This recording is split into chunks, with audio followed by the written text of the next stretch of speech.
Decision-making in real life can be harder. That's why many heads of state, CEOs, and even U2's Bono all turn to economist Noreena Hertz. She's the author of Eyes Wide Open, How to Make Smart Decisions in a Confusing World. Welcome. Thank you. Even harder in 2014, you say? I think so. We are deluged with information. We have to process now 3 times as much data as we would have done 50 years ago. We're bombarded with tweets, with emails, a state of continuous disruption. And that's bad for our decision-making and bad for our thinking. Every time we check an email, it takes us 22 minutes to get back to the same level of focus we were at before. And you said when you're bombarded, your IQ actually drops. Really? Yes. There was research done. The more you're bombarded with this sort of disruption, your IQ falls and you come into a state of hormone-induced stress.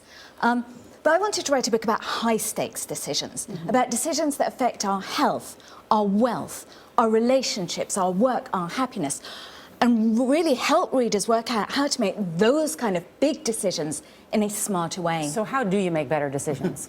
Well, first, you want to challenge know. experts.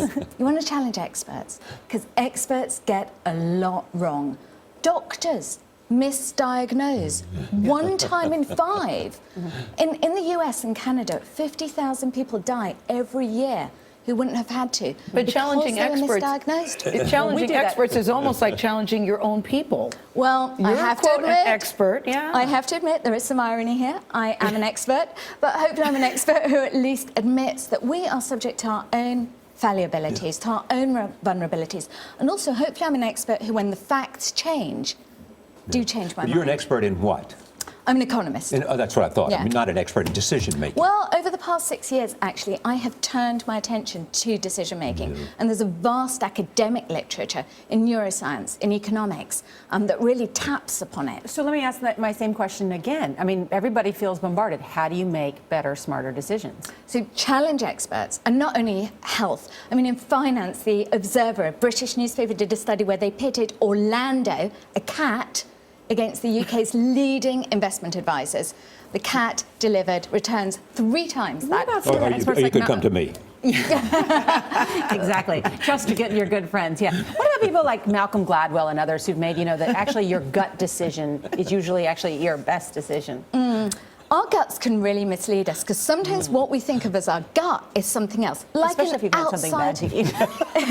Like an outside influence. Yeah. I mean, if you're going to buy an apartment and it smells of freshly baked bread, you're more likely to want to buy it. I use that trick. Have you used it? Yeah, I like candles. You say when you're trick? making investments, if it's on red or green, that influences the decision that you make. Absolutely. Investors are more likely to buy a share if it's set against a green background than against a red background. So you say we should think in black and white and not color. What do you mean by that? Where possible, really get your Where possible, you want to get your information in as bare bones a form as possible. But we've also got to know our emotions.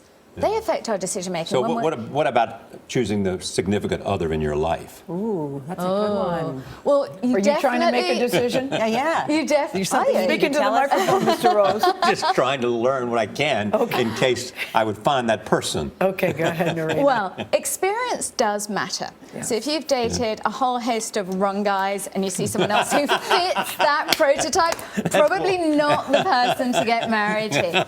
But also think about your physical and emotional state when you're making your decision. If you're hungry, judges make worse, harsher sentencing decisions when they haven't eaten. Judges. So don't be tired, don't be hungry. Yes. And don't rely on experts. And follow your gut. Challenge yourself, including your gut. Exactly.